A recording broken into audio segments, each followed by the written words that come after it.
Una de las principales promesas de campaña del presidente Gabriel Boric fue la condonación del CAE. Hasta hoy aún existen dudas sobre este tema. Es por esto que estamos con Daniel Rodríguez, director ejecutivo de Acción Educar, para que nos aclare ciertas preguntas sobre el tema. ¿Cómo está, Daniel? Muy buenos días. Hola, Francisco. Buenos días.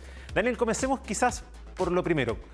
¿De qué envergadura, cuánto cuesta justamente una condonación universal del CAE? La condonación universal del CAE, según los cálculos nuestros, alcanza cerca de los 10.000 millones de dólares, dependiendo mucho de qué valor del dólar se tome. El presidente de la República recientemente lo dimensionó en 8.000 millones de dólares, pero estamos hablando de más o menos cifras de ese volumen. Daniel, y bueno, como lo decíamos en la presentación, fue parte de la campaña, pero la semana pasada, justamente en una entrevista que realizó con Radio Cooperativa, ya el presidente hablaba de una manera distinta. Comentaba que las personas que estuvieran más al día y tendrían cierto la posibilidad de condenar su deuda del CAE. Además, también relacionaba y instaba justamente a ponerse al día, a pagar este crédito. ¿Cómo tomas entre comillas, variación en el discurso por parte del presidente?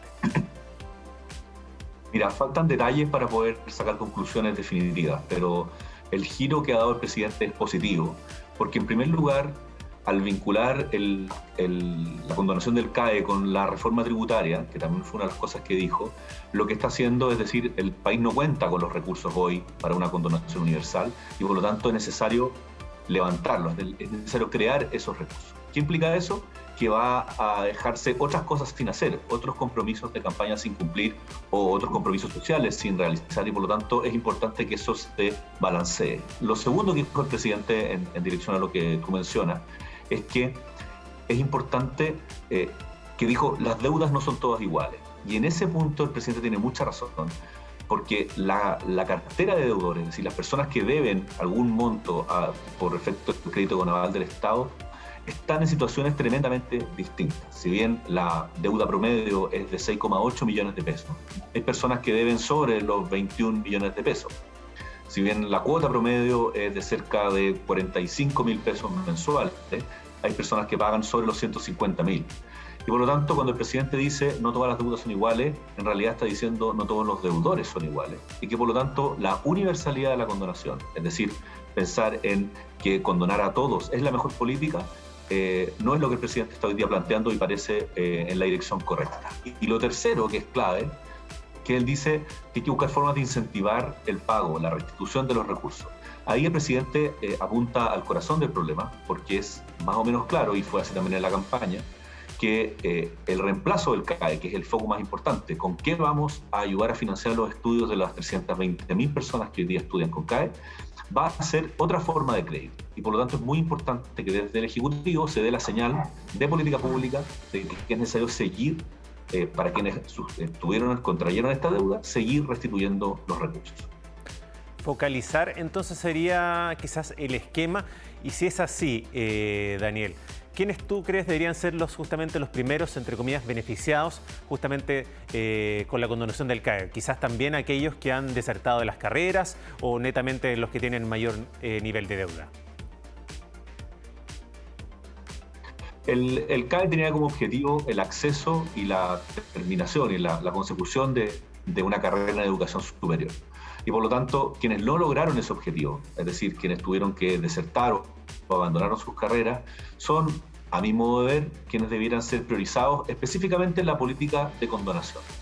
Pero cuando nos enfrentamos a este problema de priorizar es cuando más uno se da cuenta que condonar no es la mejor alternativa.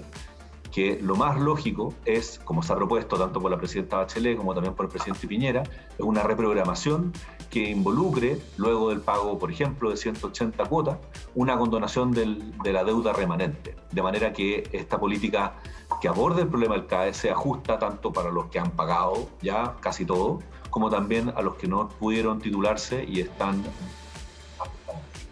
Pero lo clave es que busquemos en el Parlamento los criterios más justos para poder abordar básicamente el reemplazo del CAE, el fin del CAE y la construcción de un nuevo crédito estudiantil. Daniel, ¿cuál es el perfil hoy día justamente de los deudores del CAE? ¿Cuáles son los montos promedios? ¿De qué universo de personas estamos hablando que ya justamente están pagando o deberían pagar justamente este crédito? Los beneficiarios del CAE son un poco más de 1 millón, pero están hoy día en etapa de pago, que se llama, es decir, habiendo salido de la educación superior, son un poco más de 600.000. La deuda promedio es de cerca de 7 millones de pesos y, como te mencionaba, la cuota promedio está entre los 45 y los 50.000 pesos. Ahora, estos promedios evidentemente esconden bastante variación. En Acción Educar nosotros hicimos un estudio sobre el 5% más endeudado. Buscamos caracterizar a quienes tenían la deuda más grande y nos encontramos con una sorpresa, que quienes tienen la deuda más grande son, primero, en su gran mayoría egresados, en su gran mayoría titulados, en su gran mayoría de universidades, muchas de ellas de gran prestigio, y un tercio de ellos, un 30%, de carreras de alto retorno, medicina, derecho, ingeniería en mina. Y nos llamó la atención ver que quienes eran los más endeudados era también para quienes la política del CAE había sido más efectiva, pues le permitió estudiar la educación superior y tener carreras de buen retorno. Entonces, así como uno va investigando sobre los deudores, haciendo un doble clic sobre estas personas, se va dando cuenta que priorizar es fundamental, que tenemos que aprender de los errores del CAE para el diseño de un sucesor, de un nuevo crédito universitario, y que la condonación como estrategia no es buena idea para todos, y quizás una condonación focalizada junto con la restitución de parte de los recursos, de alguna parte de los recursos, es quizás la estrategia más razonable. 10:21 de la mañana conversamos sobre la condonación del CAE con Daniel Rodríguez de Acción Educar. Muchas gracias, Daniel, que estés muy bien.